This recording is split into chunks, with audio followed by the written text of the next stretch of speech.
So now we welcome in Elliott Avent, the head coach of the NC State Wolfpack, one of 4 remaining undefeateds in the ACC, one of, I believe, 13 in the country at the Division I level in college baseball. Elliott, I know I saw you yesterday. It's still always a pleasure to see you. Thanks for doing this. I love talking baseball all the time. That's been most of my life since I was a boy, talking baseball. I'll talk it with anybody around a potbelly stove, around a bar, you name it. I'll talk baseball, but talking with you two guys is extra fun because I think so much of both of you. Well, we appreciate it, man. Another sweep over the weekend over Belmont. I was there doing the play-by-play yesterday. Could you just talk about maybe where your team is at right now? I know you've been through this so many times. You know that undefeated can only mean so much through this point, right? It's still a long year to go. Well, yeah, we, I got great respect for all the programs we play. In Belmont, their coach is a long-time respected guy. This league, I talked to Scott Brown, the pitching coach from Vanderbilt, when we were on the traveling with Team USA last year, and he just said what a great program he runs, very respected and does a great job. And that's when we made the series with Belmont, and he was, as advertised, one of the great guys in the country, great baseball coaches that I hadn't met yet. So before I retire, which is coming very soon, I would like to meet every coach and that I haven't had the pleasure to meet that's done so much for collegiate baseball. And obviously Dave is one of those guys. So it was a good weekend for us. We're awfully young right now. We're trying to get a lot of young guys out there and play. And we had a tournament scheduled for the last couple years in Round Rock and in Arlington. And with COVID and travel adjustments, we changed those, or we would probably have been in Arlington this weekend, which is a tough field. And but we're glad where we're at right now. We're getting a lot of young guys some playing time and getting them some exposure before they go down to Miami. And Danny knows how tough that can be down at the U. So we're trying to get the young guys some playing time. And we got an NJIT team coming in this weekend who I've already heard is really good. We know what they did last year and a couple of years ago, and I've heard they're good again. I talked to the Purdue coach on Saturday morning. Well, I know Daron's going to get into this later because the young guys have been showing out. They've been playing great. I want to talk about an older guy, and this is something, Coach, that Daron brought up to me either last week or 2 weeks ago, because we talk about you every episode, just so you know. So Daron brought up the fact that you spoke to Sam Highfield about the possibility of going in the bullpen and pitching more frequently. And I'm telling you, I felt like I was ready to be a player again. He got me so pumped up, and I love the fact that you kind of go out of the box with some of these guys, but they buy in, right? Can you tell me some of that conversation that you had with Sam? Yeah, I'll tell you the exact conversation because you got it exactly right, Danny. They have to buy in. I remember when Chris Hart talked to me one summer, and we had Andrew Kisner, who was the All-American third baseman, freshman All-American third baseman. He said, "Coach, want to make Kisner a catcher." And hey, does Kisner want to be a catcher? Because if he doesn't want to be a catcher, you got no shot. He says he does. And Kisner's in the big leagues today. Texted with him last night. He's in spring training. He was proud of Cannon Peebles, who was one of his proteges from Richmond, Virginia. And Cannon got in and caught last night, hit a home run. And so Kiz called me last night, and we talked about that. But you talk about buy-in, it has to be buy-in. So I called Sam up to my office, which I never go to my office. It's always done in the locker room. If I go to my office, it's almost like it's an uncomfortable feeling for whatever. So I never bring anybody in there. And Sam's like, "Whoa, I just didn't want anybody to interrupt us." And he didn't know what I was going to talk about. And I just said, "Hey, Sam, how do you feel like about going to the bullpen?" And after his, last year, and we decided to shut him down last year because of the back. And he lit up. Said he hadn't done it since his freshman year of high school. He thought it was a great idea. I said, "Are you sure, Sam?" He said, "Absolutely. I think it might be best for everything, if that's where I can help the ball club." And we just thought maybe him not going 100 pitches every Friday night might be better for him, which will make it better for our ball club if he pitches the entire season. So, but if Sam would have even looked funny at me or said, hey, I'll do it, if he just said it like that, I said absolutely not. But he bought in wholeheartedly, and that's what you have to have with players is buy-in across the board. Well, we know that he bought in to play first base in Omaha a couple years ago, so yeah, he'll do anything. He came here as a two-way player, and it was the back that shut that down because he's a heck of a ball player. Yeah. Coach, you mentioned Andrew Kisner. I did want to ask about the connection between he and your current freshman catcher, Cannon Peebles. How Andrew Simpson, another former player of yours, and I were talking about this yesterday. How important is it for you to have those kinds of relationships with former players? And not in every case, it's going to be the direct pipeline like it sort of has been with Kisner and Peebles. But obviously, there's sort of a word of mouth type of element to recruiting, right? I mean, Cannon does not feel the same way about NC State if not for Kisner's presence in his life. And I know there are a ton of other examples of that. Yeah, actually, Cannon would not be here if it wasn't for Andrew Kisner. We didn't really recruit him. He kind of recruited us. And it's because of Andrew Kisner and his relationship and respect for Kiz. But I think relationships is what every program should be about. It's harder to do today with all the things that have changed in the game. But relationships is what we've built our program on. Trust, respect, hopefully it leads to love. You don't expect everybody in that locker room to love one another or maybe sometimes even like one another, but they have to love what they're doing together for a common cause. And that's how we've tried to build a team here ever since we've been here, and it's worked out for the most part. Coach, has there been a different philosophy with the pitching staff this year? I know it's early, it's 7 games, but still the numbers that your staff is putting up right now, no wild pitches, by the way, and I'm sure that has to do with the catchers as well, but no wild pitches. The only ACC team that has a pitching staff with 0 wild pitches, only 1 home run allowed in 54 innings. That is a ridiculous number. What's different this year? Well, I think a lot of things. One thing is the Clint Chrysler. He's an unbelievable pitching coach. He does a great job, not only with pitching. He's just a baseball player. He played 2 ways at Stetson, played minor league baseball for like 9 years, got to AAA, and he's a regular guy, and everybody loves him, and he communicates so well with his pitchers, and they respect what he does, and they listen. And I'm a big believer in throwing strikes. That's always been my thing is throw strikes and see what happens. And when we hired Clint, that was his philosophy.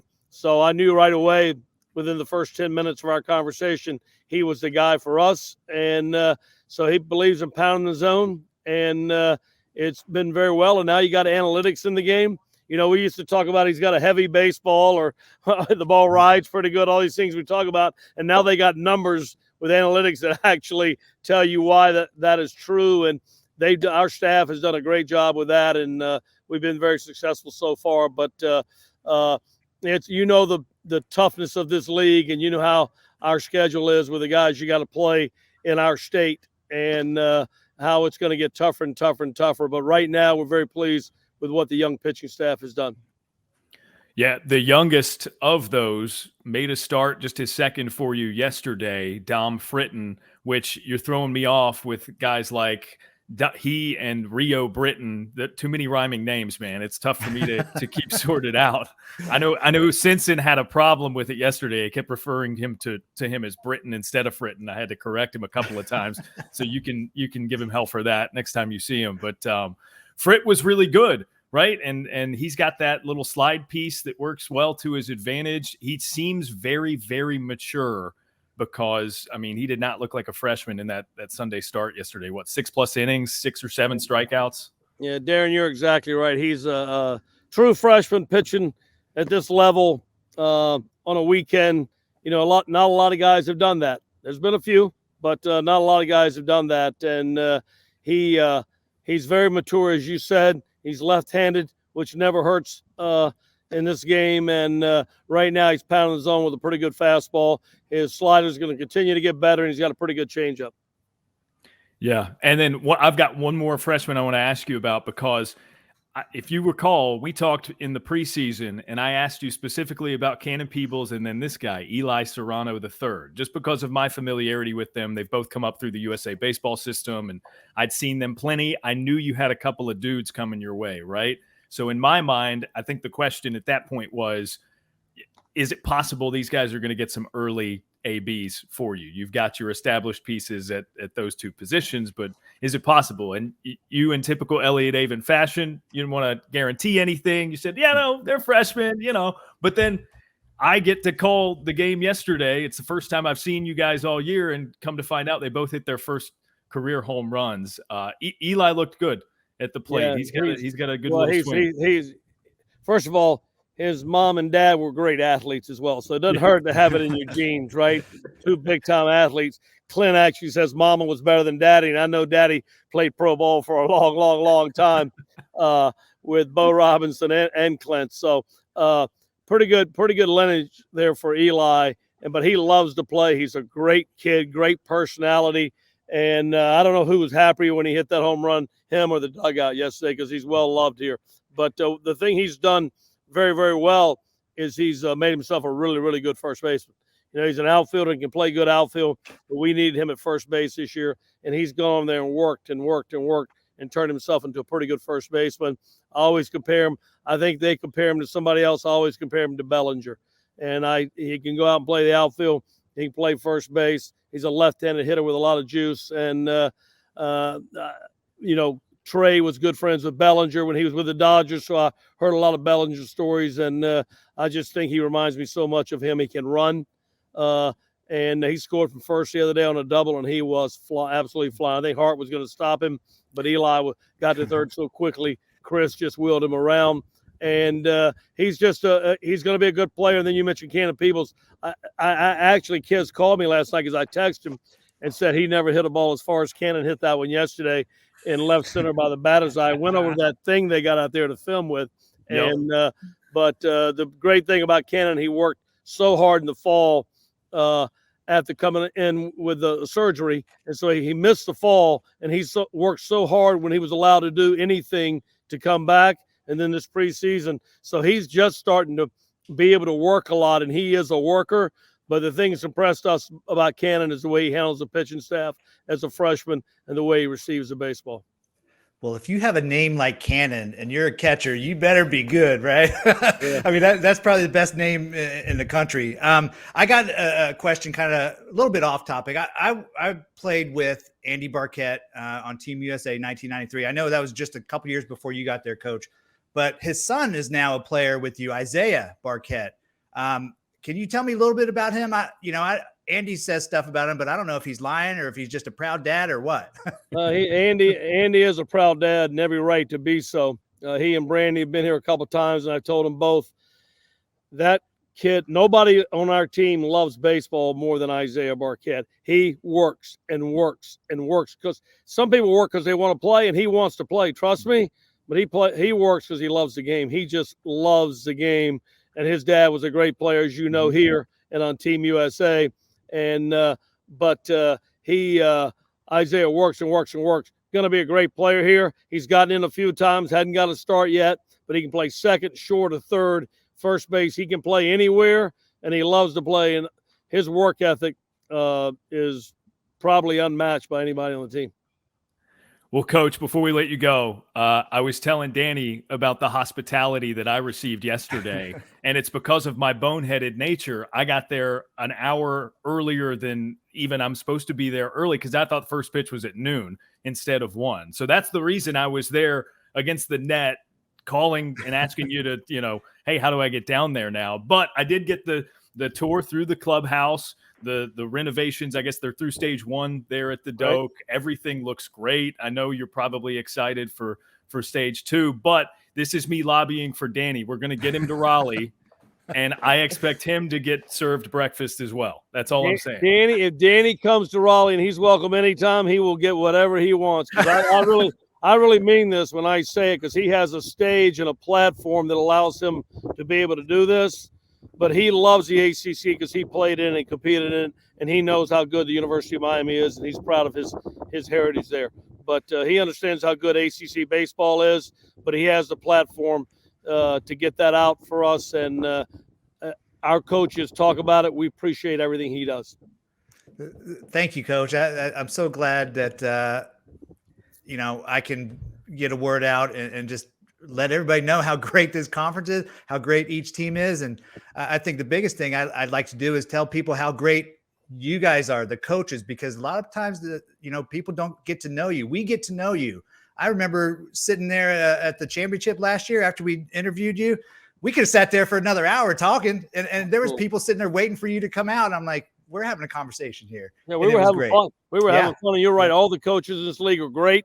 I had a text from Gambino at Boston College this morning saying they all pull for one another. Good.